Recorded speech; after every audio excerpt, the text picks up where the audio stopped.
Magandang hapon. Narito na ang pinakahuli sa lagay na ating panahon at update nga tayo kay Severe Tropical Storm Goryo na may international name na Podul.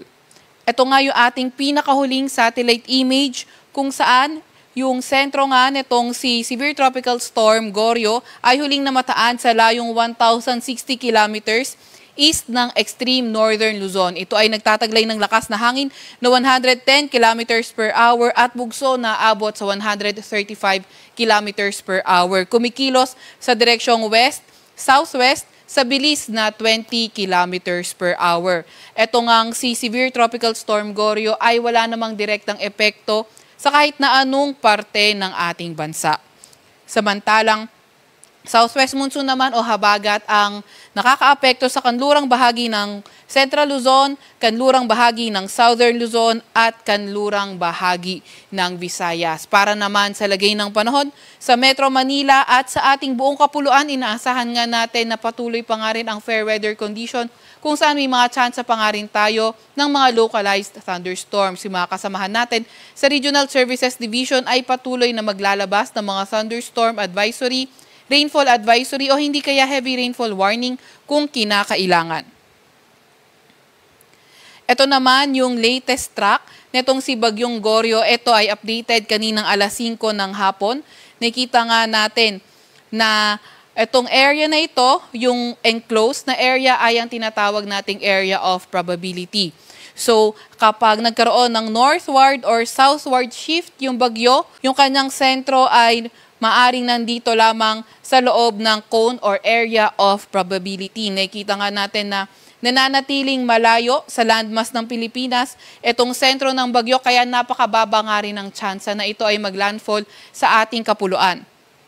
Nakikita nga rin natin na possible on Wednesday afternoon, ito ay maglandfall sa eastern Taiwan. Nakikita nga rin natin na possible, maabot nga ang typhoon category bago maglandfall and then after nitong maglandfall sa Taiwan area ay posible na nga itong bagyong ito na tuluyang humina. So, nakita nga rin natin na posible na rin itong lumabas ng ating Philippine Area of Responsibility by Wednesday evening. Sa ngayon, nakikita natin in the next 2 to 3 days at least ay wala namang direktang epekto si Goryo sa kahit na anong parte ng ating bansa. Subalit, kapag nagkaroon nga ng shift southward or kapag bahagyang kumilos ang bagyo mas timog pa, yung track nga kapag naging mas timog pa ay possible, not ruled out ang signal number 1 sa extreme northern Luzon kaya patuloy pa nga rin tayo mag-antabay sa mga ilalabas na update ng Pag-asa. Para naman sa lagay na ating panahon bukas, nakita pa nga rin natin sa Metro Manila and the rest of Luzon, patuloy pa nga rin ang partly cloudy to cloudy skies condition. May tsansa pa rin ng mga localized thunderstorms, lalo na sa kanlurang bahagi ng Central at Southern Luzon. Agwat ng temperatura bukas sa Metro Manila at Lawag ay 25 to 32 degrees Celsius.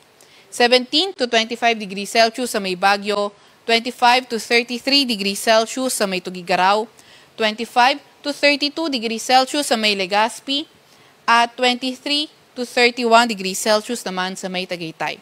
Agwat na temperatura bukas sa Puerto Princesa ay 25 to 32 degrees Celsius at 26 to 33 degrees Celsius naman sa may Kalayaan Islands.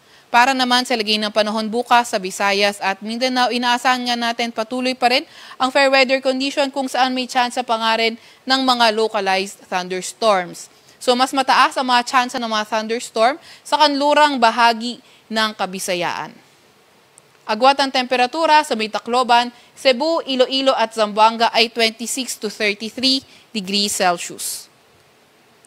Sa Cagayan de Oro naman ay 24 to 32 degrees Celsius at sa Davao ay 25 to 33 degrees Celsius. Para naman sa lagay ng ating karagatan, wala pa rin naman tayo nakataas na gale warning sa kahit na anong dagat baybayin ng ating bansa. At yan nga muna ang pinakahuling update kay Bagyong Goryo. Maraming salamat.